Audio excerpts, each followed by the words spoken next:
I'm curious, how many of you have been watching the Olympics? Anybody? A few people. I was thinking this week the Olympics were on back to 1984, when the Olympics were in Los Angeles. And my sister had a great opportunity. She didn't get to go to the Olympics, but during that year, one of the things they did was carry the torch across the United States. And if you're familiar with the tradition, there's the Olympic torch that's in Olympia, Greece. And it stays lit, and every time the Olympics are on, the flame is taken from the torch there in Olympia, Greece, and then carried across the world to wherever the Olympics are held. So the flame burning in Beijing now found its light, its flame in Olympia, Greece. And I was thinking about that picture of a torch and the passing and the light as we were reading the passage for today. And I want to set the context for the story that we read from the Gospel of John. So we're in the Gospel of John, this story of the life and the death and the resurrection of Jesus. It's one of four stories. We have Matthew, Mark, Luke, and John, these four Gospels, these four tellings of the good news. And John has many different ways. John is definitely unique in his telling of the story. It's very different than the way he tells it. And what I always find interesting is that oftentimes people say, for somebody who's new to the faith or somebody you're trying to introduce the faith to, read John. And then I read a passage like the one we read today. And I don't know about you, but it's not always really easy to follow, is it? It's a little confusing, kind of goes back and forth. I was like, why would you give this to someone? And that's the way John is. John's very different from our other Gospels. From Matthew, Mark, and Luke. And Luke, we know all the stories, the parables, and Mark just kind of flies through things, and Matthew has all these references to the Scripture. But John has these big, long speeches from Jesus that kind of meander, and there's arguments back and forth, and he speaks in riddles, in ways that are sometimes confusing. And so we're in the midst of this story of what's going on, but more specifically, within this story of John, we're at something called the Feast of Tabernacles. And we find Jesus going there at the start of chapter 7. So the Feast of Tabernacles is this great festival of the Jews. They had three major festivals, and one of them was the Feast of Tabernacles. This was probably the most joyous, the most celebratory of all the festivals.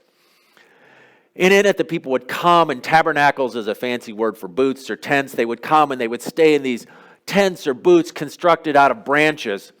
And it was a way to do a couple of things. One, they would celebrate the harvest.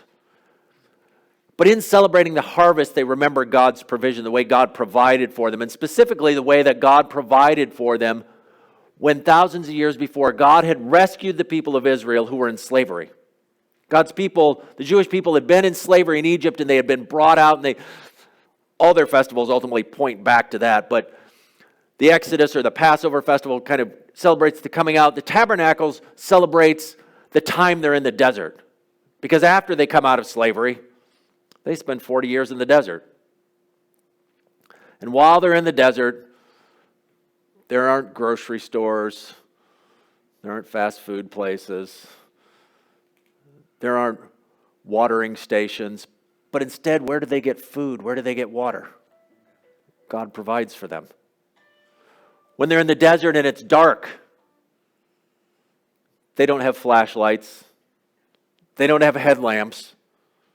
But instead, God provides for them with this pillar of fire that leads them by night. And so as the people of Israel, as God's people come to Jerusalem every year for the Feast of Tabernacles, they have their minds set back to that time in the desert when God provided for them.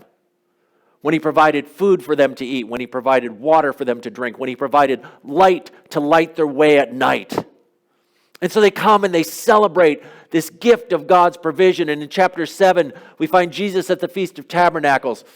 And they did several things to celebrate this. The Jewish priests would go down to the pool down at the base, and they would take these pitchers essentially and scoop this water up, and then there would be this big ceremony, and they would carry it up to the temple and up to the altar, and they would pour the water out. A symbol of what? The water that God had provided for them in the desert. And in chapter 7, we see Jesus promising to give people the water of life. And so Jesus is pointing back to how he provides just as God provided. Another part of the festival was they had these torches and candelabras, giant things. And from the descriptions of them, there's not really something that's comparable to what we have today. I mean, think of the Olympic torch, and that's kind of what I thought it was, these giant torches, and they would be these giant things, and estimate these bowls may have been 30, 50 feet around, maybe even bigger, and they would have a set of 4 of these, and there were 4 in each around the temple, so we had like 16 of these giant bowls. And the wicks for these well, I don't even call them candles, these torches, these giant flames, were the discarded robes of the priests. And they would light these things, and the rabbis tell that when these were lit, the entire city of Jerusalem was lit. Imagine 16 just huge bowls filled with oil, these giant wicks just burning.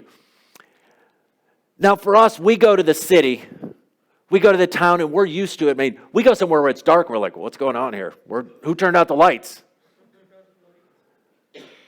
2,000 years ago in the days of Jesus, there were no light. When the sun went down, it was dark. Maybe you had a little lamp in your house. But walking the streets, there weren't street lights. There were no motion sensor lights. There were no headlights. There was nothing. It was dark. And so now you've gathered at this festival, and these huge torches are burning, just casting a light over the entire city.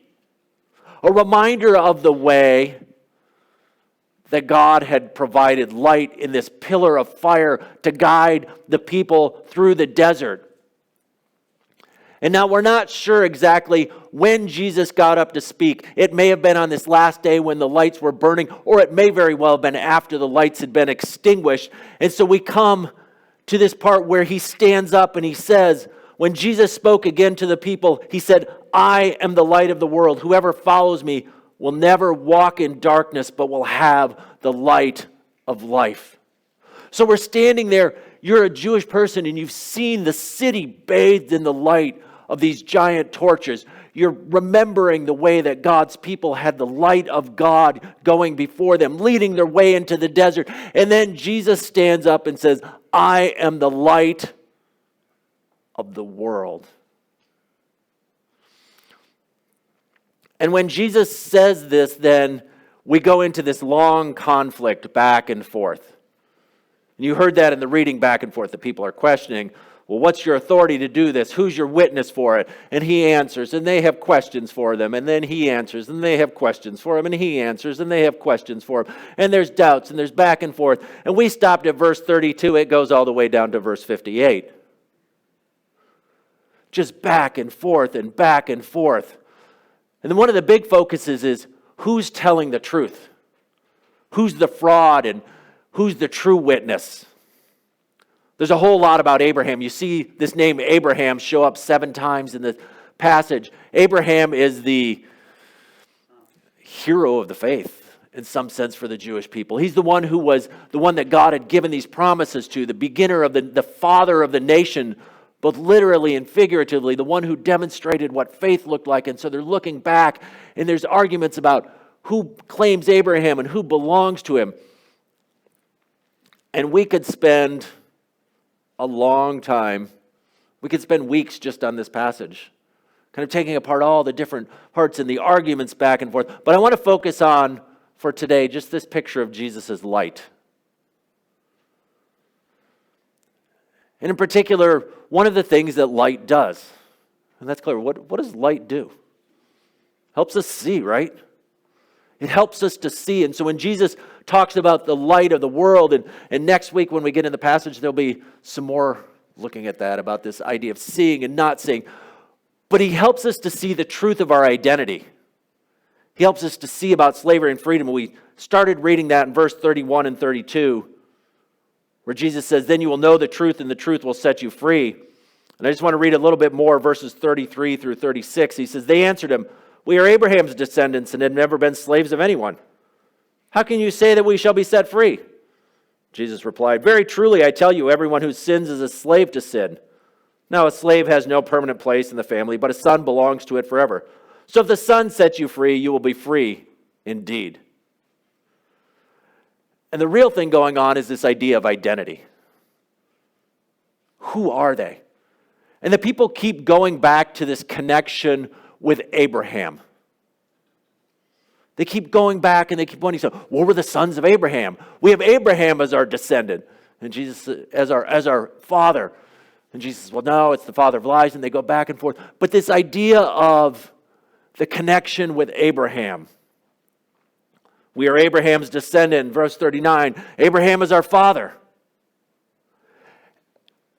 But what's going on? Jesus keeps saying, you keep talking about that, but Jesus wants them to understand it's like, no, what matters is not your connection to Abraham, but your connection to me. It's not the connection to Abraham, it's the connection to Jesus.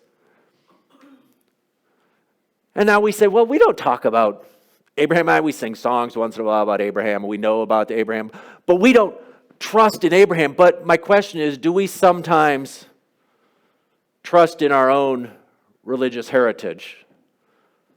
To something that we're connected to?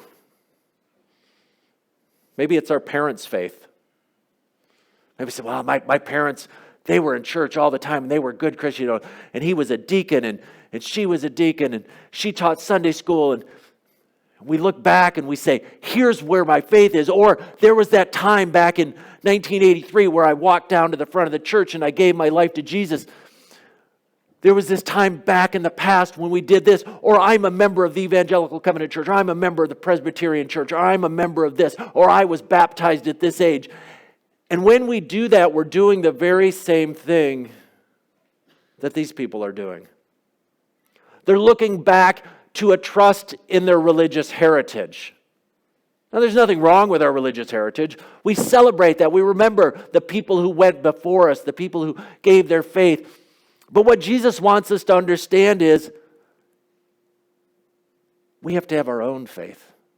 We can't simply rely on the faith of those who went before. We can't simply look to something that had in the past. It's not, following Jesus is not something we inherit. We inherit lots of things from our parents. We inherit genetics that affect the way we look and many things about us. We inherit habits and patterns. We inherit traditions.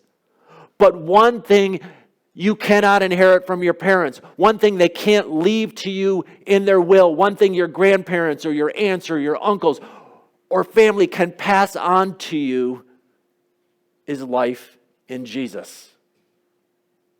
And that's what Jesus is getting at. It's something you have to claim for yourself.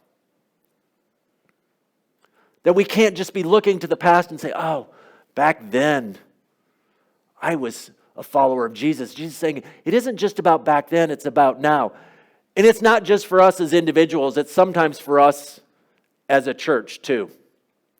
Karl Barth, in his commentary on the book of Romans, talks about this very same thing. When he's talking about the past and Abraham and his faith, and he tells a parable.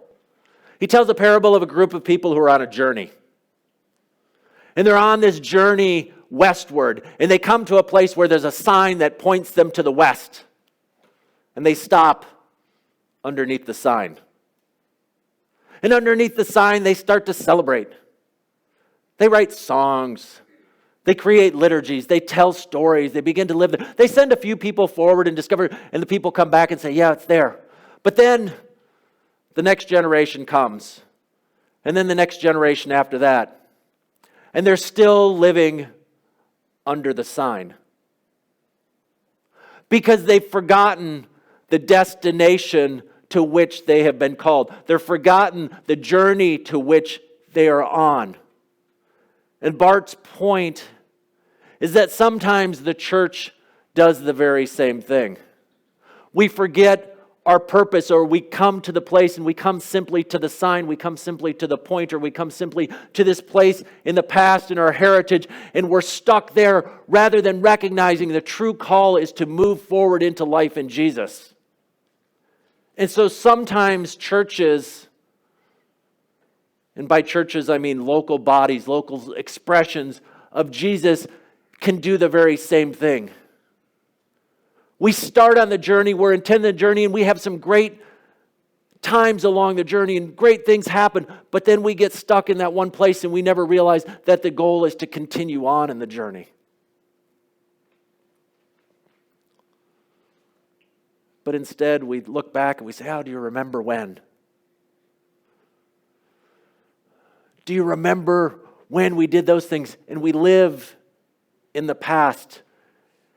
And we think, well, we had that in the past. And so we base our faith, we base who we are in Jesus and our trust in following Jesus on what's going on in the past. Doesn't mean that the past wasn't valuable. It doesn't mean that God didn't do those great things in the past. But we can't simply live in the past. Jesus instead calls us to move forward. So we can go down to the gym and pass. So where was I? We're going down to the gym.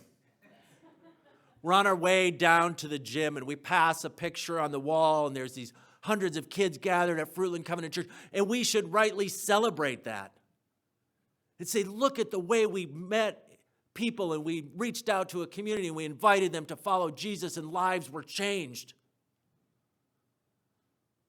And we celebrate that. But on the same token, we can't simply call back today as we, the Fruitland Covenant Church of 2022, can't simply say, look, we have those people as our descendants, as our ancestors.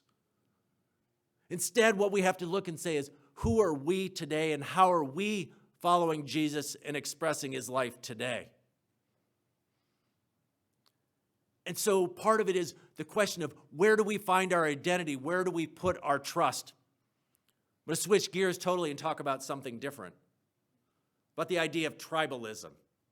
If you're familiar with tribalism, tribalism is this idea that we put ourselves in groups, in categories. Today there will be tribes gathered, the tribe of the Rams and the tribe of the Bengals. And they will stand on opposite sides, wondering about each other and in conflict with one another, and they'll be in their camps about who's the better one, and they'll think poorly of the other tribe. But tribalism runs much deeper in our country and in our society than that. It comes in many different ways. I was reading a little bit about a recent book by a man named Chris Bale.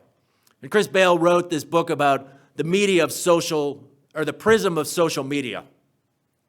And now some of you might be thinking, I don't use Facebook. I don't even know the first thing about it. I don't know the difference between a tweet and a tick. I don't know how to keep a Snapchat going. I don't know how to do any of those things. What does social media have to do with me?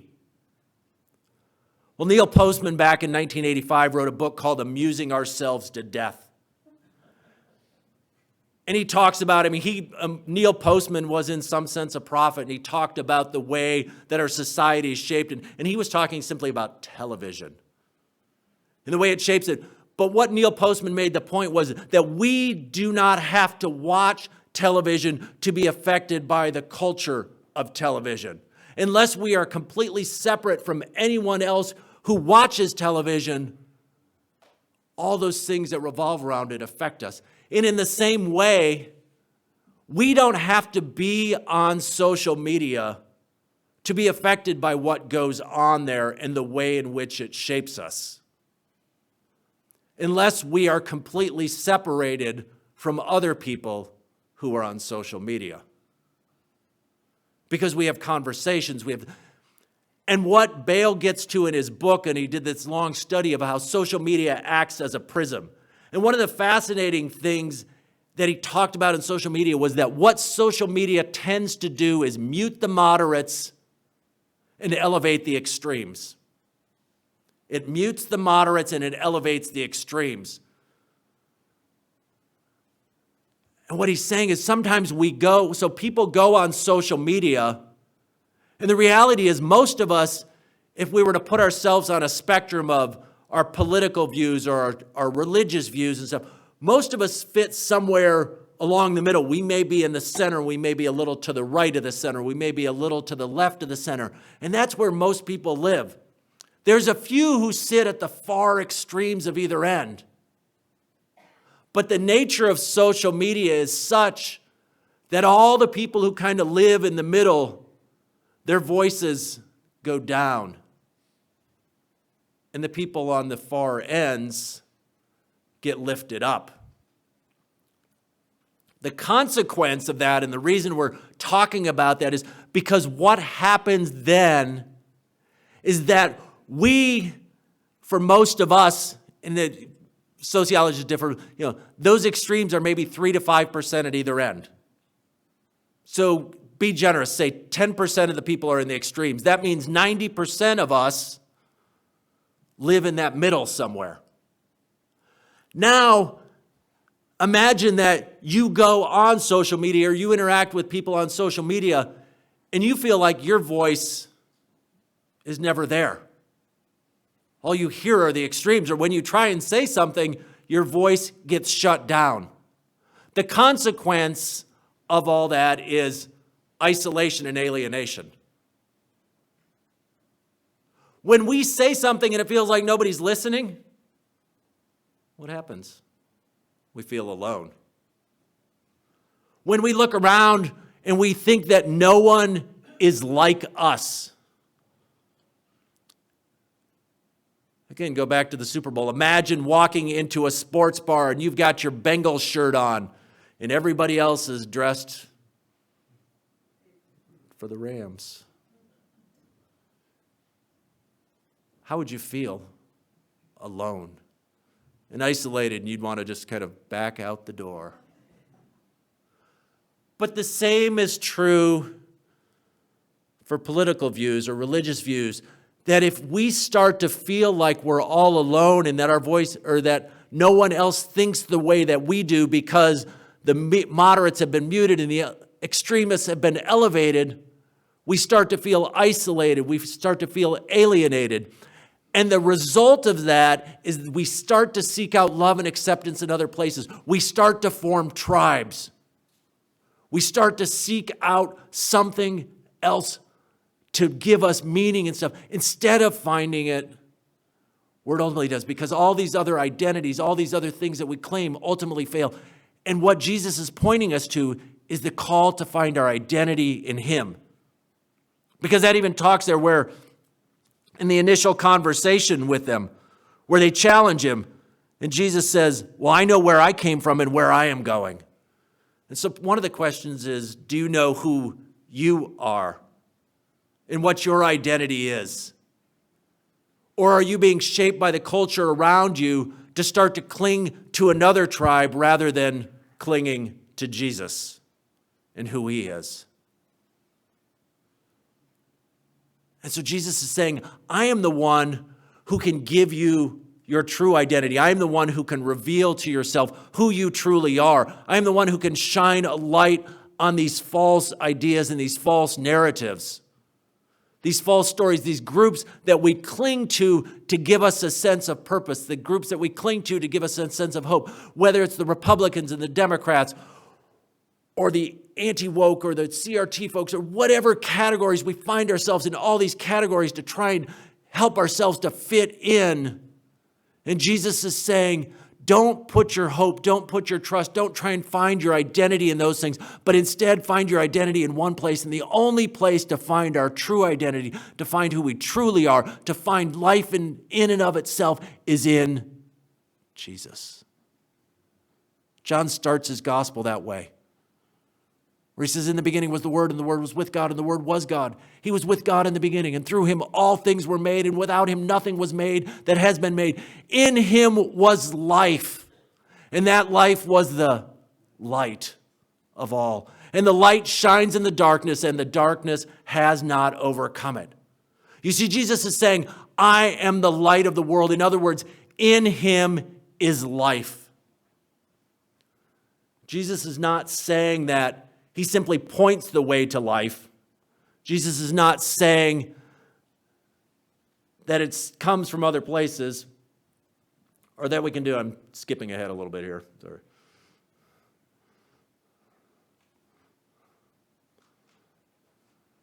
Oops. All right. Dismanage it. All right. But instead, to recognize that when Jesus says He is the light of the world, that God sent Jesus into the world as the light to bring life. The light does disclose, but the light doesn't simply disclose. The light delivers life. So I invite you to hear those words today. To ask yourself, where are you seeking your identity? Where are you seeking hope? Where are you seeking your faith? Is it in your own traditions? Is it in your family? Is it in a tribe somewhere else? And if it's somewhere other than Jesus, I invite you to hear his words as he stood up there before the people at the Feast of Tabernacles, reminding the people of God's presence and provision. And he said to them, I am the light of the world. He invites us to find life in him and in him alone, and nowhere else.